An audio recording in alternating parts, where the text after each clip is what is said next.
गांव की उस ठिठुरती सर्द रात में जहां पड़ोस के घरों से बच्चों के हंसने की आवाजें आ रही थीं, वहीं रामलाल के घर में मौत जैसा सन्नाटा पसरा था।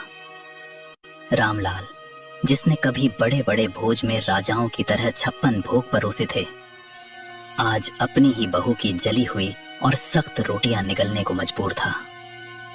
किस्मत का खेल देखिए, जिस हाथ ने सबको खिलाया, आज वही हाथ कांप रहे थे।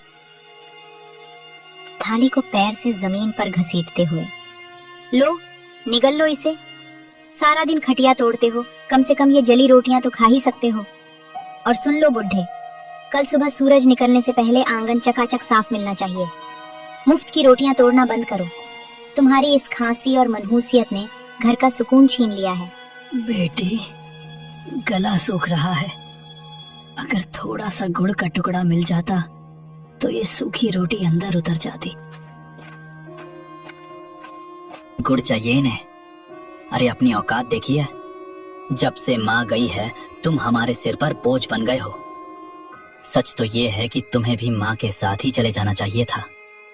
अब यहाँ हमारे टुकड़ों पर पल रहे हो और नखरे ऐसे जैसे अभी भी किसी रियासत के रसोइये हो। बेटा, जिस दिन तू पैदा हुआ था, उस दिन मैंने पूरे गांव को घी के लड्डू खिलाए थे। तुझे अपनी हथेलियों पर छांव देकर बड़ा किया। क्या यही दिन देखने के लिए मैंने तुझे काबिल बनाया था? तभी 7 साल का पोता गोलू दौड़ता हुआ आता है और रामलाल के गले लग जाता है। उसकी आंखों में गुस्सा और दुख दोनों हैं। पापा, आप दादाजी को ऐसे क्यों बोल रहे हो?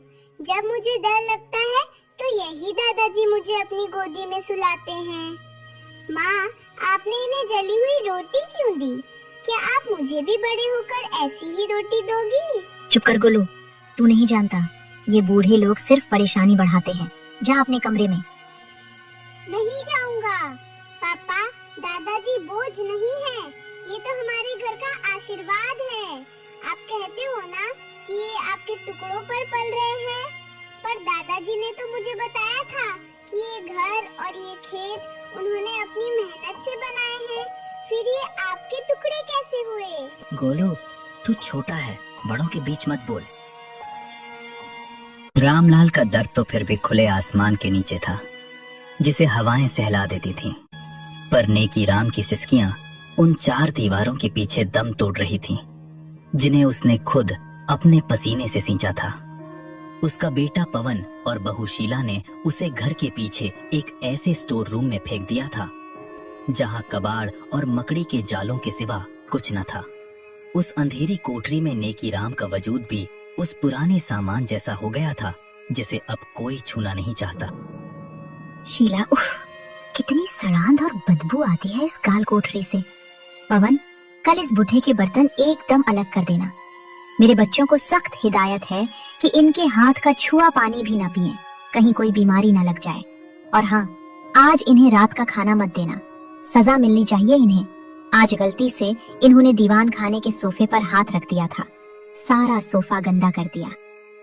बेरहमी से कमरे के अंदर झांकते हुए, बिल्कुल सही कह रही हो शीला।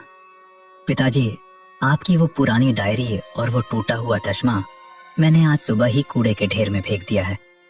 अब आपको पढ़ने लिखने की क्या जरूरत?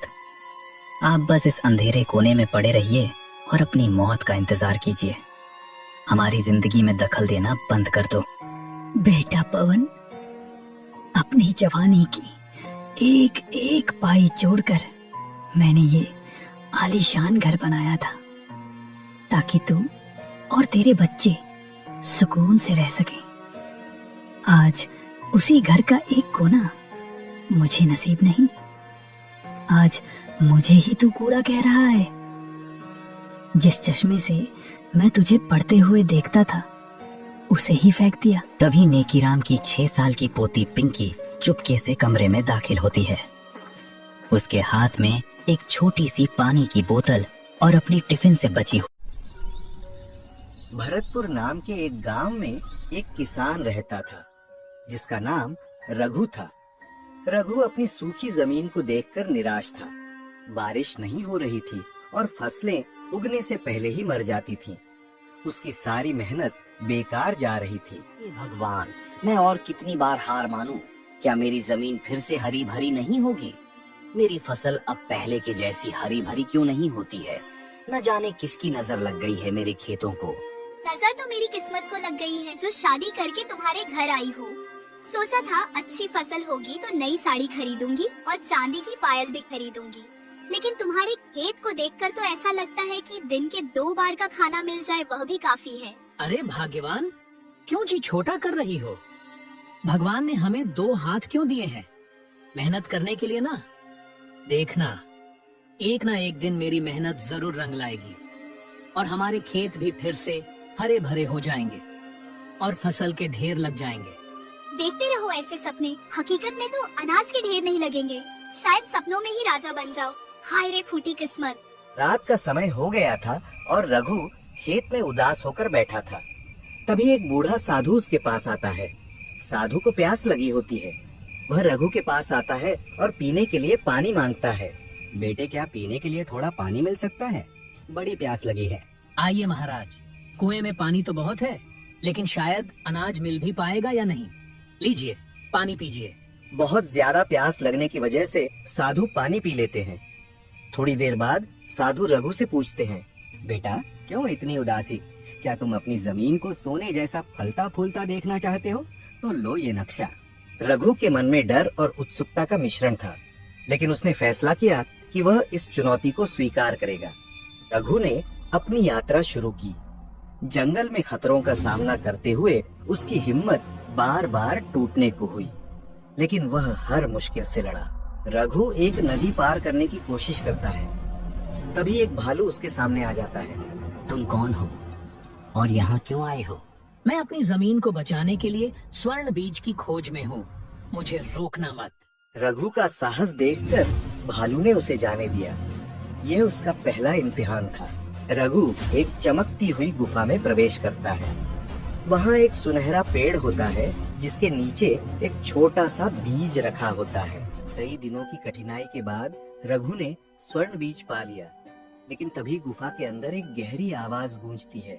अगर यह बीज चाहिए तो वादा करो कि इसे केवल अपनी मेहनत और दूसरों की भलाई के लिए इस्तेमाल करोगे। मैं वादा करता हूँ कि यह बीज मेरे खेत और मेरे गांव को खुशहाल बनाने के लिए होगा। थोड़ी देर बाद आवाज गायब हो जाती है। रघु बीज लेकर घर लौट आता है।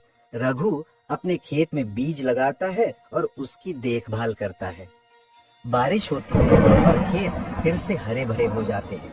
रघु, देखो, हमारी जमीन फिर से जिंदा हो गई है। ये तो किसी चमत्कार से कम नहीं। गौरी, यह मेहनत और विश्वास का फल है। रघु की मेहनत और साहस ने उसका जीवन बदल दिया। उसने न केवल अपने खेत को हरा भरा किया, बल्कि पूरे गांव को बीज देकर सभी को खुशहाल बनाया। रघु की यह कहानी बताती है कि सच्चा चमत्कार हमारी मेहनत और विश्वास में छुपा होता है।